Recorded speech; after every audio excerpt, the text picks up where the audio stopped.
মুমিনদের কাছে এসে মালাকুল মাউত একজন যুবকের বেশে সাদা ধবধবে জুব্বা পরে সুগন্ধি মেখে মুমূর্ষু ব্যক্তির শিয়রে বসে বলে, ইয়া আইয়াতুহান নাফসুল মুতমাইন্নাহ, হে প্রশান্ত আত্মা, উখরুজি ইলা মাগফিরাতুল্লাহি ওয়া রিদওয়ানি, আল্লাহর ক্ষমা আর দয়ার দিকে বের হয়ে আসো।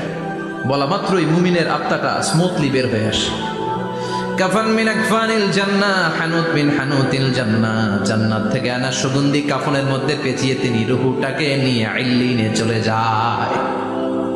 সরাসরি দেখে মালাকুল মাউতকে। আর যারা ইসলাম বিরোধী, কোরআন বিরোধী, তাদের সামনে এসে মালাকুল মাউত ত্রাস সৃষ্টি করে। আগে ধমক, মালাকুল মাউত এসে কাফের নাস্তিক মুশরিকদের সামনে এসে এরকম একটা ত্রাস সৃষ্টি করে। ভয়ে লোকটা কাঁপতে থাকে। ওর কাছে ভদ্র ভাষায় কথা বলে না, সুন্দর জামা পরে আসে না, কালো কুচকুচে চেহারা।